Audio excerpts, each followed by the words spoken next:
Hi friends, welcome back to Varsha kitchen. இன்றைக்கி நம்ம வீடியோவில் சூப்பரான ஒரு சைட் டிஷ் ரெசிபி தான் நம்ம செய்ய போகிறோம். ப்ரக்கோலி மசாலா கிரேவி எப்படி செய்யலாம் இந்த வீடியோவில் பார்க்கலாம்.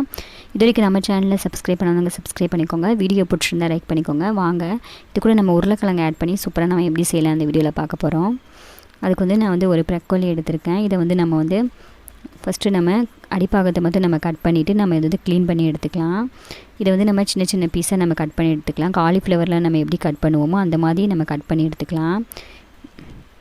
இப்போ இந்த மாதிரி சைஸில் நம்ம கட் பண்ணி எடுத்தாச்சு. இதை விட நீங்கள் சின்ன சைஸில் கட் பண்ணாலும் கட் பண்ணி எடுத்துக்கலாம். இப்போ நம்ம இதெல்லாம் ஒரு பிளேட்டில் நம்ம போட்டுக்கிட்டு நம்ம நல்லா இதை வாஷ் பண்ணி எடுத்துக்கலாம். இதை நெக்ஸ்ட்டு நம்ம காலிஃப்ளவர் நம்ம எப்படி செய்கிறதுக்கு முன்னாடி நம்ம சுடுதண்ணியில் போட்டு கொதிக்க வைக்குமோ அதே மாதிரி நம்ம இதில் சுடுதண்ணியில் போட்டு நம்ம கொதிக்க வச்சு எடுத்துக்கலாம். கொஞ்சமாக சால்ட்டு சேர்த்து நம்ம இது கூட மஞ்சள் தூள் வேணாலும் சேர்த்து நம்ம கொதிக்க வச்சு நம்ம எடுத்துக்கலாம்.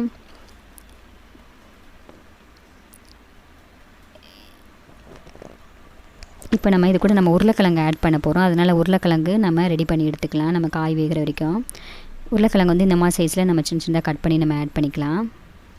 நீங்கள் நீளமாக கட் பண்ணாலும் கட் பண்ணி ஆட் பண்ணிக்கலாம்.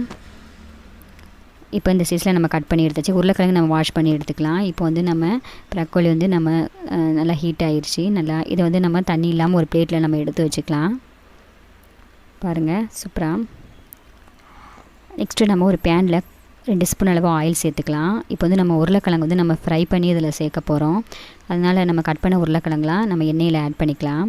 இது கூட ஒரு பிஞ்ச் அளவு சால்ட்டு ஆட் பண்ணிவிட்டு ஒரு பிஞ்ச் அளவு மஞ்சள் தூள் ஆட் பண்ணிக்கலாம்.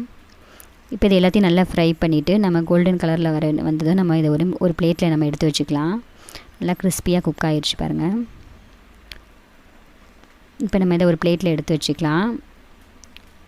அதே ஆயிலே நம்ம பட்டை, ஏலக்காய், கிராம்பு, கொஞ்சமாக கறிப்பிலை, ஒரு ஸ்பூன் அளவு சோம்பு, சின்னதாக கட் பண்ண வெங்காயம், ஒரு 2 வெங்காயம் நான் ஆட் பண்ணியிருக்கேன். இதை நல்லா நம்ம ஃப்ரை பண்ணி எடுத்துக்கலாம். இதில் ஒரு ஸ்பூன் அளவு நம்ம இஞ்சி பூண்டு பேஸ்ட் ஆட் பண்ணிக்கலாம்.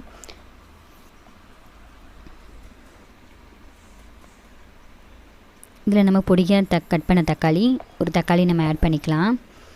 இப்போ தக்காளிலாம் நல்லா மசாலா நல்லா குக் ஆகிறதுக்கு நம்ம தேவையான அளவு உப்பு ஆட் பண்ணிக்கலாம் இந்த மசாலா கிரேவிக்கு.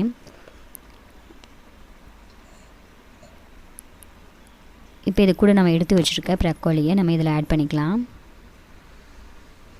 இதுக்கூட நல்லா நம்ம மிக்ஸ் பண்ணிக்கலாம் இந்த மாதிரி. இப்போ இதில் நம்ம மசாலா சேர்க்க ஆட் பண்ணலாம். 2 ஸ்பூன் அளவு நம்ம சில்லி பவுடர் ஆட் பண்ணிக்கலாம். ஒரு ஸ்பூன் அளவு நம்ம கரம் மசாலா பொடி ஆட் பண்ணிக்கலாம். ஒரு ஸ்பூன் அளவு காஷ்மீர் சில்லி பவுடர் பொடி நம்ம ஆட் பண்ணிக்கலாம். இப்போ இது கூட நம்ம ஒரு ஸ்பூன் அளவு மல்லித்தூள், ஒரு ஸ்பூன் அளவு சீரகத்தூள் நம்ம ஆட் பண்ணிக்கலாம். நீங்கள் தேவைப்பட்டதுன்னா வீட்டில் நார்மலாக யூஸ் பண்ணுற மசால் தூள் ஒரு ஸ்பூன் அளவு நம்ம ஆட் பண்ணிக்கலாம். கிரேவி நல்லா கொஞ்சம் திக்னஸாக கிடைக்கும் நமக்கு. இதில் தேவையான அளவு நம்ம தண்ணி ஊற்றி இதை நம்ம குக் பண்ணி எடுத்துக்கலாம். நம்ம அதிகமாக தண்ணி ஊற்ற தேவையில்லை. நம்ம ஒரு அரை கிளாஸ் தண்ணி ஊற்றினா போதும். இதை நம்ம மூடி போட்டு கொஞ்சம் நேரத்துக்கு குக் பண்ணி எடுத்துக்கலாம் மசாலாலாம். இப்போ மசாலா நல்லா குக் ஆகி நம்ம வெந்துருச்சு. இது கூட நம்ம கட் பண்ணி வச்சுருக்க உருளைக்கிழங்கு நம்ம ஆட் பண்ணிக்கலாம். உருளைக்கிழங்கு ஆட் பண்ணதுக்கு நல்லா மசாலா நம்ம கிண்டி விட்டலாம். இல்லை ஒரு ஸ்பூன் அளவு கடைசியாக நம்ம இறக்க போகிற டைமில் மிளகுத்தூள் நம்ம ஆட் பண்ணிக்கலாம். மிளகுத்தூள் ஆட் பண்ணதுக்கப்புறம் நல்லா ஃப்ரை பண்ணிவிட்டு நம்ம எடுத்துக்கலாம்.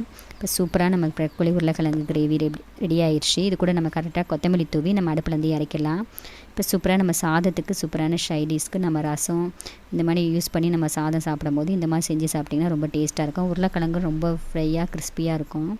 இது கூட நம்ம வச்சு சாப்பிடும்போது இந்த ப்ரக்கோலி ரொம்ப நல்லாயிருக்கும். இந்த ரெசிபி கண்டிப்பாக உங்களுக்கு பிடிச்சிருந்தா வர்ஷா கிச்சன் தமிழுக்கு சப்ஸ்கிரைப் பண்ணுங்கள், லைக் பண்ணுங்கள், ஷேர் பண்ணுங்கள், கமெண்ட் பண்ணுங்கள். தேங்க்யூ.